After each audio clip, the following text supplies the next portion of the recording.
Assalamualaikum warahmatullahi wabarakatuh. Pelutus yang berbahagia, bertemu kembali kita di channel THM Tanah Sasdin Mundika.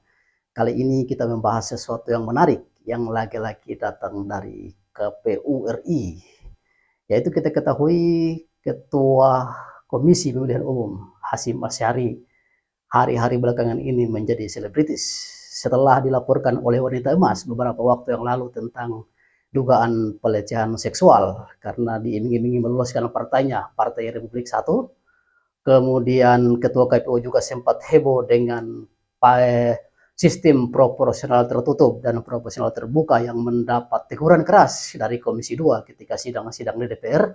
Nah, hari ini Ketua juga KPU dilaporkan oleh Koalisi Masyarakat Sipil untuk Pemilu Bersih yang digawangi oleh Hadar Nafis Gumai, yaitu salah satu mantan komisioner KPU beberapa waktu yang lalu yang mengumpulkan beberapa kelompok Koalisi Masyarakat Bersih mengatakan bahwa masih ada kecurangan-kecurangan pemilu yang terjadi sehingga Hadar Nafis Gumai ini mengatakan untuk 14 Desember seharusnya belum bisa diumumkan verifikasi faktual ataupun administrasi dari partai-partai yang ada, yaitu 9 partai yang diverifikasi, karena masih ada dugaan-dugaan kecurangan dan hal-hal yang belum selesai tapi sudah diumumkan pada tanggal 14 Desember karena mungkin KPU berpegangan pada tahapan-tahapan pemilu yang harus berjalan.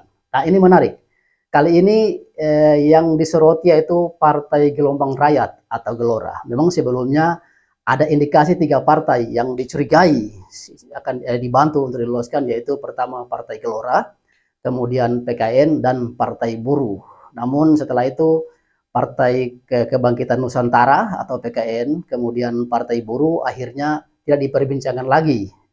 Nah, Partai Umat saat itu dianggap tidak lolos. Lalu setelah melakukan verifikasi faktual di 2 provinsi, yaitu Provinsi NTT dan Sulawesi Utara, akhirnya Partai Umat lolos dan hari ini terus bergerak untuk bisa menembus Senayan. Nah, sekarang kita membicarakan tentang Partai Gelora yang cukup menarik karena Partai Gelora ini dibidani atau digawangi 2 orang yang sudah cukup terkenal namanya, cukup spektakuler. Salah satunya adalah pendiri partai yang besar yang juga disegani di Republik ini, yaitu PKS, yaitu Anies Mata, kemudian bersama-sama dengan Fahri Hamzah yang mantan Wakil Ketua DPR RI, mendirikan Partai Gelombang Rakyat. Nah, sejak awal berdirinya Partai Gelombang Rakyat, dari 3 tahun yang lalu, orang-orang seakan-akan terlena atau terhipnotis dengan pikiran-pikiran barnas dari Fahri Hamzah, narasi-narasi kebangsaan dan kerakyatan Fahri Hamzah.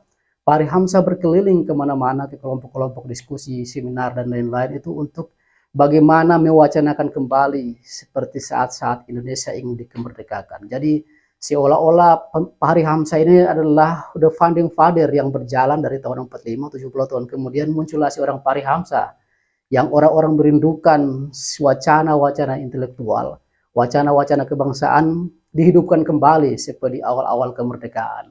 Bahwa bangsa ini merdeka dari kekuatan gagasan. Bagaimana Indonesia itu diramu oleh Soekarno dan kawan-kawan sehingga kelompok etnis, kelompok suku, seluruh suku bangsa yang dari 17.000 pulau, perbedaan suku, agama itu menyatu, membuat sebuah resolusi, membuat sebuah deklarasi bahwa kami Indonesia. Nah, kerinduan-kerinduan itu yang diangkat kembali oleh seorang Fahri Hamzah dengan narasi-narasi yang cukup meyakinkan seperti itu. Dan orang-orang melihat ada peluang baik di Partai Gelombang Rakyat ini seperti itu. Namun perjalanan waktu terjadi, ternyata hambatan-hambatan untuk mendirikan dan menjalankan sebuah partai itu juga besar resikonya, sehingga mungkin ada beberapa hambatan sehingga Fahri Hamzah harus melakukan berbagai kolaborasi atau improvisasi yang seolah-olah hari ini dianggap mengkhianati pemikiran-pemikiran barnas beliau. Seolah-olah dia dianggap telah diam dalam kungkungan kekuasaan. Dan hari ini semakin diperkuat dugaan tersebut ketika Fahri Hamzah menyerang Anies Baswedan, mengatakan diprediksi Anies Baswedan tidak akan mendapatkan perahu dan tidak bisa menyalurkan diri sebagai capres. Jadi seolah-olah Fahri Hamzah berdiri di bawah ketua kekuasaan. Dan ketika dugaan-dugaan seperti ini muncul ke permukaan, Fahri Hamzah berang seperti itu. Nah, dan hari ini tidak terjadi. Koalisi Masyarakat Sipil untuk Indonesia Bersih telah melaporkan KPU RI kepada Komisi 2 bahwa masih ada kecurangan pemilu yang ditemukan, yang hari ini misalnya Partai Gelora harusnya tidak lolos, tapi diloloskan oleh KPU karena ada titipan-titipan tertentu. Karena misalnya bisa jadi KPU Partai Gelombang Rakyat yang adalah pecahan dari PKS itu ketika misalnya dia tidak lolos itu kan akan merugikan, bahwa PKS akan tetap berkibar dan menjadi batu sandungan untuk pemerintah saat ini. Makanya dibutuhkan rival atau saingan. Nah, muncullah saingan dari PKS yaitu Gelombang Rakyat. Nah, karena itu apapun yang terjadi Gelombang Rakyat harus diloloskan. Nah, ini masih dugaan, ini masih asumsi, perlu dibuktikan.